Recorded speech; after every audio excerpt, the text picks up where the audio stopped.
Pelo sinal da Santa Cruz, livrai-nos Deus, nosso Senhor, dos nossos inimigos, em nome do Pai, do Filho e do Espírito Santo. Amém. Nós começamos a nossa novena meditando a cena da Anunciação a Nossa Senhora, pela embaixada do anjo que comunica a Santíssima Virgem que ela foi escolhida entre todas as mulheres para ser a mãe do Salvador. O fato é que antes da anunciação do arcanjo Gabriel a Nossa Senhora, havia acontecido outra anunciação. Não sei se todos recordarão, mas é a anunciação do nascimento do primo de Jesus, de São João Batista. Nesse caso, não foi anunciado a uma mulher, mas a um homem, Zacarias. Zacarias, com sua esposa em velhice, sem esperança humana nenhuma de concepção, recebe do anjo a notícia de que sua esposa ficaria grávida do precursor, aquele que prepararia os caminhos do Senhor. E Zacarias duvida. A dúvida deste homem faz com que ele fique mudo. Deus lhe deixa mudo até o dia do nascimento de João Batista, quando ele começa a louvar a Deus. Bendito seja o Senhor Deus de Israel, porque a seu povo visitou e libertou.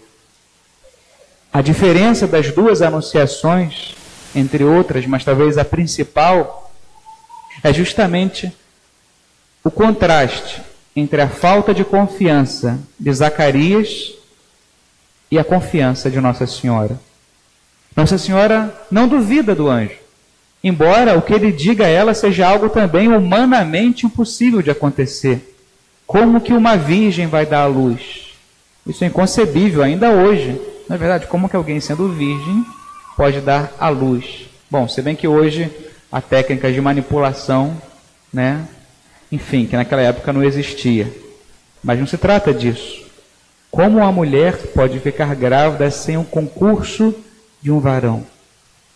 E embora o anjo comunique a Nossa Senhora algo tão impossível de ser realizado, ela não duvida em nenhum momento. A única coisa que ela faz é perguntar: como se dará isso? Ou seja, o que eu tenho que fazer? Que vai acontecer? Tudo bem, eu não duvido, Deus pode tudo, mas como se dará isso? E o anjo lhe explica. Mas Nossa Senhora não duvida em nenhum momento. E a partir daí, se vermos todos os dias da história da Virgem Maria sobre essa terra, não encontraremos em nenhum momento uma dúvida sequer nos lábios da Santíssima Virgem. A confiança dela em Deus, a sua fé foi totalmente plena. É por isso que ela é chamada na ladainha lauretana, a ladainha que nós rezamos ao final do terço, de Virgo Fidelis, a Virgem fiel, aquela que acreditou. Vejam o que diz sua prima Isabel no episódio da visitação: bem-aventurada aquela que acreditou, porque se realizará aquilo que o Senhor prometeu. Meus irmãos, Deus condiciona a sua ação à fé dos homens. As coisas grandes que aconteceram por intermédio do sim de Nossa Senhora só aconteceram por causa de sua fé. Ela acreditou, e porque acreditou, Deus realizou a sua obra. Ao contrário, quando o homem duvida, o homem impede que Deus realize os seus milagres. Vejam, por exemplo, na cidade natal de Jesus, em Nazaré, o que diz os evangelhos? Que Jesus ali não fez milagre nenhum. E não fez por quê? Porque aqueles homens não acreditavam nele. Depois retomaremos esse ponto. Vamos voltar à figura da Virgem Maria. Virgo Fidelis, fé. Todos nós precisamos de fé. Sem ela, nós não vivemos. Seja do ponto de vista sobrenatural, seja do ponto de vista humano. Mas nenhuma pessoa, nem um ateu, vive sem fé. Sem fé é impossível a existência do homem nessa terra. O problema é que nós não sabemos muito ao certo o que é fé. Fé é uma palavra tão desgastada pelo uso que a gente não sabe mais exatamente o que ela significa. O que significa ter fé? As pessoas dizem, eu tenho fé. Na segunda-feira, a pessoa acorda disposta e coloca lá Facebook. Mais uma semana, foco e fé. Foco e fé. O que significa isso? A gente não sabe bem, mas foco e fé. Fé em quê? O que é fé? Muitas pessoas que não creem dizem fé, não tem fé. Mas fé não é uma coisa assim etérea, que a gente não sabe o que é fé, é uma coisa bem definida. E como todos nós sabemos o que é, não sobram as palavras, mas sempre é bom aprofundar um pouco mais nelas. É o que a gente vai tentar fazer hoje ao considerar a fé da Virgem Maria.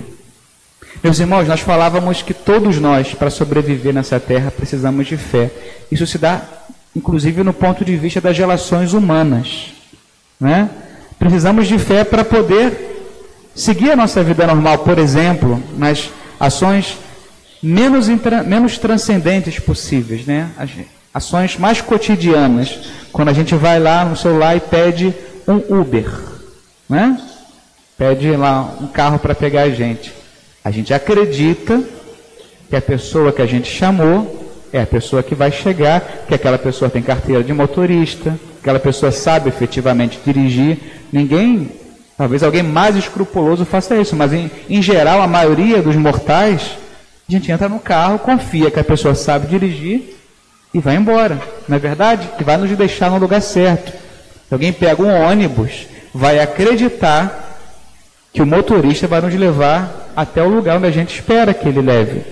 Mas isso não é certo. O motorista pode ficar, né, tá desanimado de seguir sempre a mesma rota e vai para outro lugar. Poderia acontecer. Em geral, a gente acredita que isso não vai acontecer. A gente nem pensa nessa hipótese. Poderia acontecer do motorista mudar a rota e ir para um lugar completamente diferente. Mas a gente crê. Vamos fazer uma cirurgia, a gente deita na maca, deixa nos anestesiar e confia plenamente naquele médico. Embora hoje nós vivemos numa sociedade cada vez mais desacreditada, as pessoas não confiam mais umas nas outras. Alguém comentava este dia, né? Antigamente o médico dizia, toma esse remédio, eu te indico. A gente tomava, não queria nem saber, às vezes nem lia a bula, né?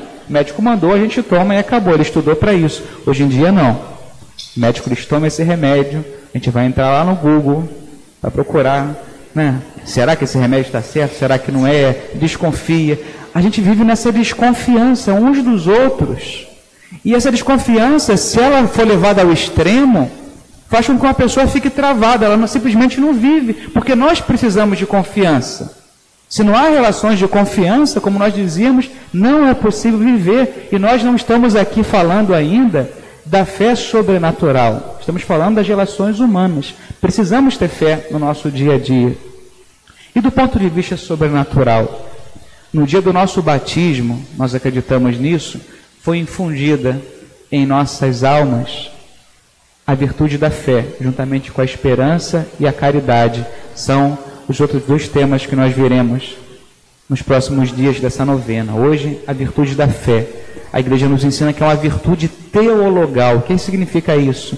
Que a fé nos é dada por Deus desde o dia do nosso batismo. Não somos nós que a adquirimos em virtude de nossas forças, mas é Deus que nos dá essa fé. Deus derrama esse dom em nossa alma. Essa fé tem dois aspectos, um aspecto objetivo e um aspecto subjetivo. E aqui é importante, nós vamos falar de algumas questões aparentemente áridas, mas é importante para a gente entender algo muito profundo para a nossa vida espiritual. A fé tem dois aspectos, um subjetivo e um objetivo. Um relacionado com a confiança em Deus, a fé pela qual nós cremos, e um relacionado objetivamente com o que nós cremos, em que nós cremos, né? A fé enquanto confiança e a fé enquanto conteúdo, ou seja, o que eu creio, né? Esse aspecto objetivo da fé ficou um pouquinho menosprezado, quase não se fala dele. Hoje em dia se destaca muito o aspecto subjetivo da fé, ou seja, a fé enquanto confiança, né? Enquanto lançar-se nas mãos do outro. Por certo, aqui há muita influência de Lutero. Lutero dizia, não importa quem é Deus, Não importa se Jesus Cristo tem duas naturezas, se tem duas vontades, tudo isso que a teologia ensina, isso aí não é importante. O que importa é quem é Jesus Cristo para mim. Ele enfatizava o aspecto subjetivo. Quem é Jesus Cristo não importa, importa quem ele é para mim. E isso foi levado ao extremo hoje, a tal ponto que para muita gente, a fé é identificada com sentimento, com o que eu sinto. Né? Se eu vou na igreja e sinto algo bom, agradável, né? Se a gente chora, melhor ainda, né? O que acontece? Eu digo que eu senti a presença de Deus, a minha fé está em alta hoje. Olha, eu fui à missa, até chorei, eu até chorei na missa. A fé, então, minha fé está fervendo, né? Eu fui na missa, não senti nada, a gente pensa, poxa, acho que minha fé está fraca, né? Já não sinto nada, árida. A fé é identificada como sentimento. Isso aqui não é só, não estamos falando de pessoas que não têm cultura, não. Por exemplo, há um teólogo famoso protestante, né, Schleiermacher, que dizia isso, a fé é sentimento que a gente sente. E a fé não é sentimento. Por certo, os sentimentos quase nunca acompanham a nossa fé. Né? Quase nunca que a gente vem à missa a gente sente algo agradável. Né? Pelo menos essa é a minha experiência. Né? Tem dias que eu vou à missa e eu não sinto Deus. Né? Quase todos os dias eu não sinto a Deus. Até porque Deus não é sensível, né? A gente não vê a Deus, a gente geralmente não ouve a Deus com palavras humanas, a gente não sente a Deus, mas a gente sabe da presença dele. A fé é um conhecimento, é um saber, não é um sentir. Então não se espantem quando, por exemplo, na vida de oração, né? Poxa, eu rezei hoje e não senti nada, absolutamente normal. Né? Tem alguns retiros, né, na igreja, aqueles que começam 7 horas da manhã, né, final de semana, depois de uma semana intensa de trabalho, e tem gente que acorda com todo o vigor espiritual, né, um retiro, música, cantando, batendo palma, cantando. O que você sente, meu irmão? Eu sinto amor, então bate palma, alegria, louvor. E você, eu sinto a fraternidade, tu bate palma, que alegria. E você, o que você sente? Eu sinto sono, né? Eu estou ali, eu sinto sono, eu quero minha cama, eu não sinto nada. Né? Não estou sentindo nada. E a fé não muda se eu sinto ou se eu não sinto. A fé não é sentir. Né? A fé é um saber. Guardem isso. Portanto, esse aspecto objetivo, vamos falar primeiro dele, é em que nós cremos. Não basta crer, basta saber em que nós cremos. Muita gente que diz, né, foco e fé, hoje vamos ter fé em Deus, mas quem é Deus? Muitas pessoas que creem num Deus diferente dizem que também tem fé, mas basta ter fé numa coisa subjetiva, etérea, né? O Papa Francisco fala muito do Deus aerosol, né? Como se fosse um spray que a gente joga no ar, uma coisa meio difusa. Quem é Deus? Deus é uma força, Deus é uma energia, Deus é alguém que está por aí, né? Mas a gente não sabe direito o que é. Eu creio em Deus, muita gente fala, mas não creio na religião. Né? Eu creio em Deus, mas não creio na religião. Mas que Deus é esse? Um Deus que você inventou, acordou agora e imaginou um próprio Deus? Meus irmãos, nós católicos cremos num Deus preciso. Um Deus que se revelou a cada um de nós. Isso é muito importante. A nossa fé não foi criada por nós mesmos. Não fomos nós que desenhamos a nossa fé, ela nos foi dada. O Senhor se revela a cada um de nós, e a fé é justamente definida como uma adesão da nossa inteligência e da nossa vontade a esse Deus que se revela. Nós acreditamos no Deus revelado em Jesus Cristo, e é por isso que nós não mudamos em nada a nossa fé. Mesmo que Deus nos peça coisas bastante duras e difíceis de serem vividas. Porque se fosse assim, nós criaríamos a nossa própria fé. Não é verdade? Como muita gente faz, as religiões de supermercado. Não é verdade? Eu creio em Deus, acho a mensagem de Jesus Cristo linda, amar uns aos outros. Isso é ótimo, a gente até destaca isso. Mas, por exemplo, isso de sacrifício, de cruz, de penitência, isso eu tiro, né? Isso eu não quero levar. Né? E a missa todos os domingos? Não, está muito caro, isso eu não coloco no carrinho. Né? Ganhar o céu, ganhar muitas graças, isso sim, bastante, enche o carrinho. Né? A gente vai criando uma religião à medida humana. E uma religião criada por homens não é capaz de salvar o homem. Nós acreditamos num Deus que se revela e se mostra como Ele é. né? Um Deus que é uma trindade de pessoas, um Deus que se fez homem por amor a cada um de nós, um Deus que morreu por mim, né? E que me pede esse voto de fé, esse ato de confiança total nele. É muito importante que nós pensemos nisso. Não somos nós que criamos o conteúdo da nossa fé. Nós acreditamos em Deus que mostra a sua intimidade a mim. Nós aderimos a esse Deus. É como um contrato com os termos já definidos, né? Deus fala, para ter fé é aderir a isso aqui. É esse pacote completo. Você não pode levar um item separado, tem que levar o combo, né? Quer aderir a Jesus Cristo? Sim. Então você vai levar tudo aquilo que está implicado. O amor uns aos outros, Deus vai te amar com amor eterno, te promete o céu, mas te pede a cruz, te pede a renúncia, sacrifício, te pede para perdoar os seus inimigos. É o combo completo. A gente não pode escolher alguns itens, né? É o combo completo. Assim é a nossa fé. Senão nós criamos a nossa própria fé. Eu creio em Jesus Cristo, mas não Jesus Cristo que a igreja prega, mas Jesus Cristo que eu acho. Não é Jesus Cristo da nossa história, que entrou no nosso mundo, que se revelou. É um personagem fictício que nós criamos à nossa medida. Então, esse aspecto objetivo da fé é muito importante, da gente não perder de vista. Deus não é criado por mim. Ele se revela, se mostra como é, e eu adiro com a minha inteligência e a minha vontade a Ele. Eu confio nesse Deus, tal qual se revelou, não um Deus criado à minha medida. E aqui entra o aspecto subjetivo da fé, a fé enquanto confiança. Esse Deus que se revela pede que eu confie nele por inteiro, absolutamente, sem nenhuma hesitação. É verdade que nas relações humanas, a nossa confiança em relação ao outro é um pouco limitada. Não é que nós devamos desconfiar de todo mundo, né? A Sagrada Escritura diz assim, maldito o homem que confia no outro homem. Não quer dizer com isso que nós temos que desconfiar uns dos outros. Significa que a nossa confiança no outro homem é limitada. Por que limitada? Porque eu sei que o outro pode me decepcionar. Não é verdade? A gente lembrava aqui que muitas das nossas frustrações, muitas das nossas decepções, está justamente em esperar do outro aquilo que o outro não é capaz de me dar. Né? A gente se decepciona por quê? Porque espera demasiado do outro. Coisas que o outro não pode me dar, por quê? Porque é limitado, é fraco e pode cair, pode me decepcionar.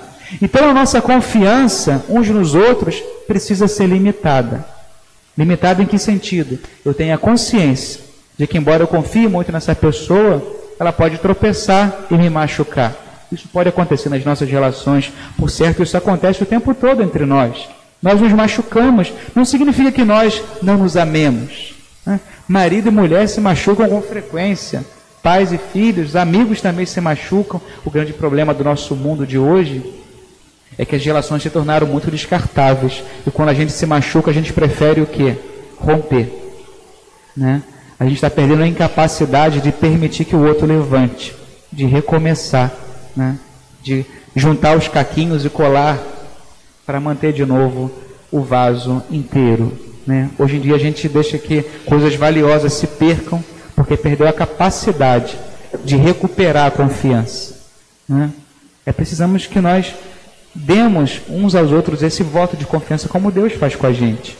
Deus, veja só que interessante, quando a gente se confessa arrependido de algum pecado, diz o São João Maria Vianney, Deus se esquece das nossas faltas futuras para nos perdoar no presente. Vejam, quando a gente se confessa, Deus sabe que a gente vai pecar de novo. Pode ser que não os mesmos pecados, mas até o final da nossa vida, possivelmente algum pecado a gente vai cometer. E mesmo Deus sabendo que eu vou decepcioná-lo de novo, Deus se esquece desses pecados futuros e me perdoa no presente. Né? Deus me dá um voto de confiança. E esse voto de confiança nós precisamos dar uns aos outros, mesmo quando nos decepcionamos, porque senão nenhuma família permanece de pé.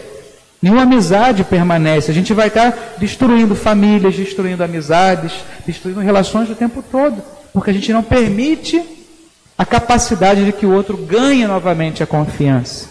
Né? É importante essa coisa de dar chance a outra, como Deus dá a gente também, e como nós também pedimos que os outros nos deem quando a gente erra, quando a gente machuca o próximo.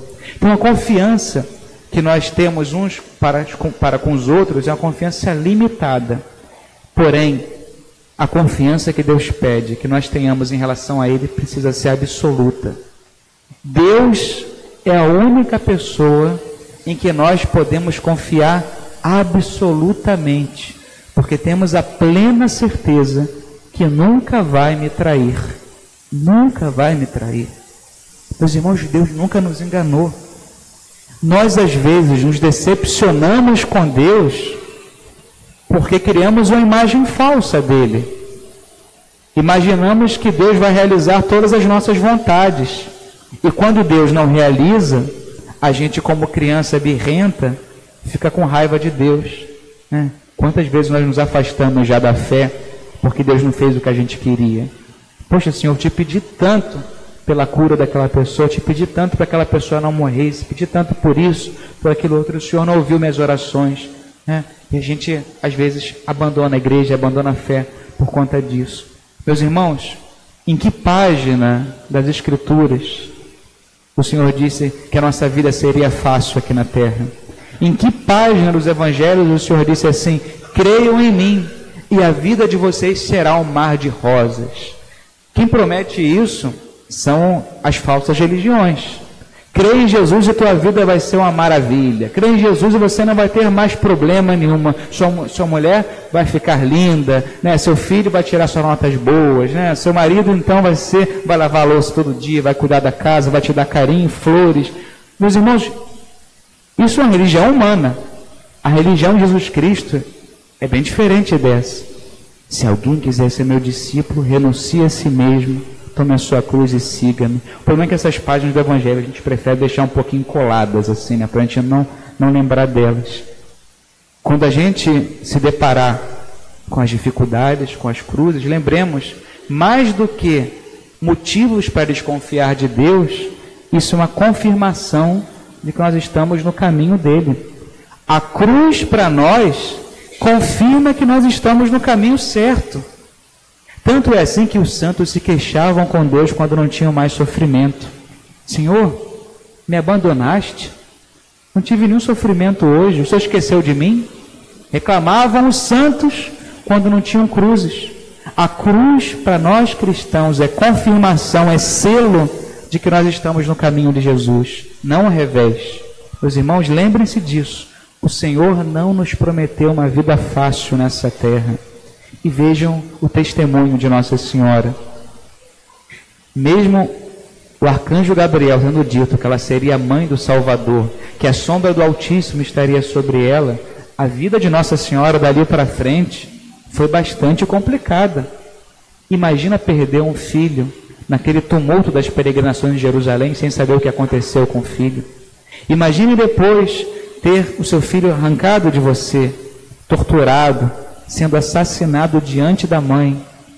E Nossa Senhora manteve-se firme o tempo todo, nunca questionou o que o anjo lhe disse, nunca questionou. Poderia dizer: que anjo mentiroso, hein? Que anjo mentiroso me disse que eu seria a mãe do Salvador, que o poder do Altíssimo estaria sobre mim. E olha quanta coisa ruim e difícil me acontece. Nenhuma palavra assim saiu dos lábios de nossa mãe. Confiança plena, total. Essa confiança que Deus nos pede. Meus irmãos, nunca o Senhor nos decepcionou. Não é agora que vai ser diferente. Pensem na história pessoal de vocês. Na nossa história pessoal. Quantos apertos nós já passamos. Quantas situações nós já vivemos em que nós pensávamos assim: agora tudo está acabado. Por quantos momentos nós vivemos e pensamos assim: agora tudo acabou, não vejo mais solução nenhuma. E Deus de repente faz uma reviravolta, e tanto é assim que nós estamos aqui hoje. De quantas ciladas o Senhor já nos tirou, e nós estamos aqui. O problema é que vem outra cilada mais à frente, e a gente questiona novamente a Deus. A gente desconfia. A gente precisa olhar para a nossa história, para a história de Nossa Senhora, para a história dos santos. O Senhor nos testa, o Senhor nos prova, Ele nos coloca no limite. nos deixa sem seguranças humanas para nos provar: você confia em mim ou não? E nós precisamos reafirmar a nossa fé, crendo, observando a nossa história, a história da salvação, que o Senhor jamais deixou abandonado aqueles que se confiaram a Ele. Meus irmãos, Deus não perde batalhas. Deus não perde batalhas. Podemos confiar plenamente no Senhor. Ele não nos engana. Deus não tem prazer em nos enganar. O que Ele nos pede é isso. Mesmo sem panorama humano, mesmo sem confiar nos homens porque nos deixaram sós, você confia em mim? O Senhor nos coloca nesse extremo, para que a gente saiba que Ele é nosso único refúgio, que Ele é nossa única força, que é só nele, só em Deus, que nós podemos confiar de forma irrestrita, sem nenhuma dúvida, sem colocar nada em xeque, nos lançar como uma criança se lançaria num prédio em chamas, se seu pai ali debaixo do prédio pedisse: pula, pula que eu te seguro. Uma criança se lançaria pensando: é meu pai. Ela não duvidaria de nada: é meu pai. E ela se lança. Assim deveria ser cada um de nós com Deus, nossa relação de todos os dias. Isso nos dá tanta tranquilidade no meio desse mundo, viver o santo abandono, a santa confiança em Deus que nunca nos enganou, e nós não seremos os primeiros a sermos defraudados. Tenhamos essa certeza. Aprendamos com Nossa Senhora a nunca desconfiar de Deus. Quando as coisas apertarem, além de saber que o aperto, que a cruz é um selo de que nós estamos no caminho de Jesus, a cruz é a única escada que nós possuímos para chegar ao céu. Além de sabermos que é a confirmação que estamos no caminho certo, temos a certeza que Deus está pedindo ali esse voto total de confiança, né? Confie, confie. Tem uma oração de São Bernardo de Claraval, depois seria bom nós aprendermos de memória, que é o lembrai-vos, lembrai-vos, lembrai-vos, memorare, ó Apíssima, lembrai-vos, ó Apíssima Virgem Maria, que jamais se ouviu dizer que algum daqueles que tivesse recorrido à vossa proteção, implorado o vosso auxílio, reclamado o vosso socorro, tenha sido por vós desamparado. Meus irmãos, ninguém nunca foi desamparado, nem por Deus, nem por sua mãe. Deus ainda nos deu um brinde, uma mãe, para que nós possamos confiar plenamente. Quando a gente está numa situação de aperto, a gente sempre pensa, né, nos nossos pais, não é verdade? Uma pessoa da família foi assaltada semana passada, e ela contava nesses dias que quando o rapaz estava apontando uma arma para ela, a sensação que ela tinha era de chorar e de pedir que os pais dela estivessem ali, né? De gritar: pai, mãe, me ajuda. É uma senhora já, os pais já estão falecidos, mas a sensação que ela teve naquele momento, né, era como se ela fosse uma criancinha pequena que grita, né: pai, mãe, fica comigo, me protege. É a sensação que todos nós temos quando nos sentimos impotentes, como crianças pequenas que precisam do pai e da mãe ao nosso lado. E Deus sabe da importância de uma mãe. Por isso, nos colocou essa figura feminina de Nossa Senhora ao nosso lado, para que todas as vezes em que nós gritarmos com a nossa oração: mãe, cuida de mim, mãe, não permita que eu pereça, nós perceberemos a mão da Virgem Maria nos amparar, nos segurar, e vai nos dizer: calma, filho, coragem, confia. Como disse aquele índio lá em Guadalupe: por acaso não estou eu aqui que sou sua mãe? Por acaso não estou eu aqui que sou tua mãe? Que a gente ouça a voz de Nossa Senhora a nos dizer isso todos os dias: coragem, eu estou aqui, sou sua mãe, vai ficar tudo bem. Louvado seja nosso Senhor Jesus Cristo.